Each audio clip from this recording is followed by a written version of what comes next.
Hello guys, this is Dave Lopez from Air Rifle Hobbies Philippines. At ngayon parang tagal na hindi ako nakapagbukas ng aking airgun. At binuksan ko siya at napaisip ako, ito lang yung natitira kong airgun for ilang years na. Duman ako sa CO2, ilang mga CO2 from Estrella Parco, Benjamin, and ano pa yung mga Arms Corps.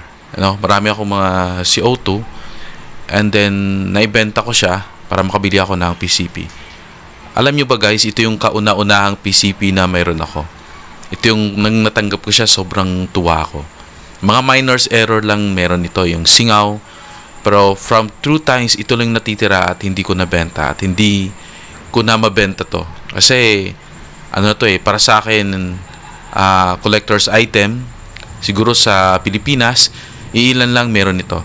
Sa mga bago pa lang, sa hindi nakakaalam nito, ito ay made of stainless steel, lahat ng receiver at yung grip niya. And meron din siyang, ito lately lang, yung magpull, lagyan ko siya ng, ang tawag doon, yung parang pwede siyang matiklop. Ayan, para na pwedeng may lagay sa bag. Tapos yung naibenta ko rin yung mga original ko na cricket na regulator. Nag-order ako ng China na ordinary, yung may bilbil sa loob, yung may mga spacers. Ayun, ito na siya. Pero lately, yung tangke niya is stainless steel, yung original niya nito.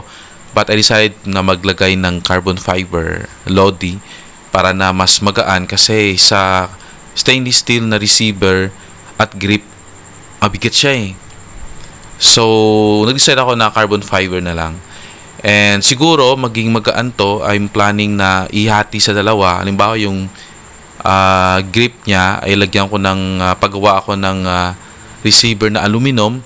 Tapos yung stainless steel na receiver, papagawa ako ng aluminum din na grip na plastic yung hawakan.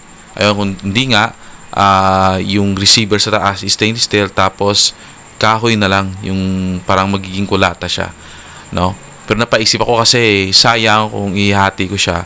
Kasi yung value niya as talagang ito talaga yung gawa, di ba hindi na ganun.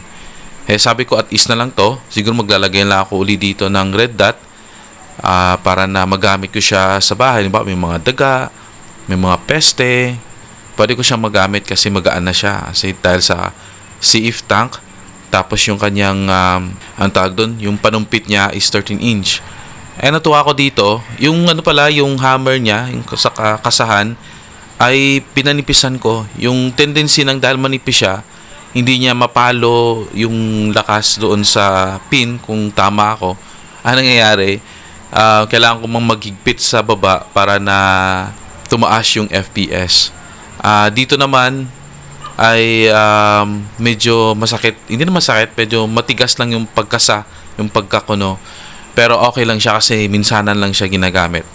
Pero ito siya ngayon, yun, makita nyo manipis na yung sa hammer niya. Yung bigat niya okay na kasi naka-CF tank na.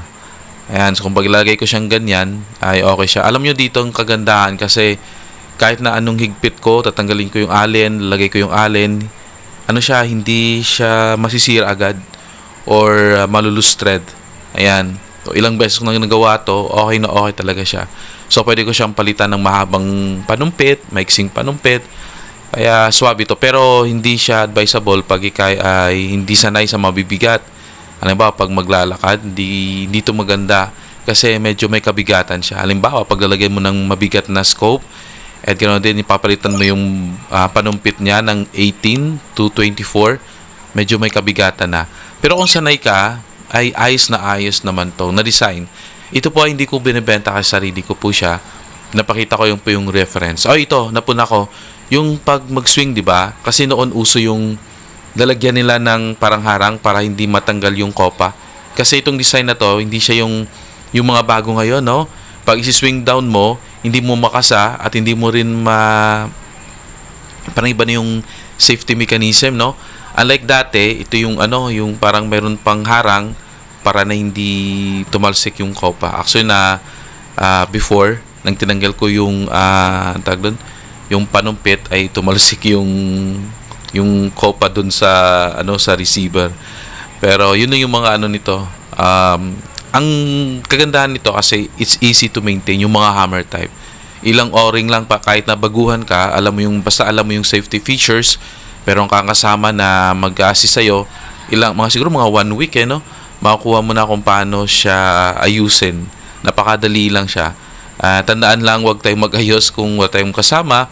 And the same time, tandaan natin na huwag tayong mag-ayos sa loob ng bahay. Especially pag galing sa hunting, or sa target shooting, minsan nalalagyan natin ng pellet sa loob. Anyways guys, this is Dave Lopez. Salamat sa pagsama sa ilang mga taon. Thank you. Aloha guys, this is Dave Lopez from Air Rifle Hobbies Philippines. I invite you to subscribe on our channel para makatanggap po kayo ng notification sa mga bagong videos natin gawa. Alright? Maraming salamat po.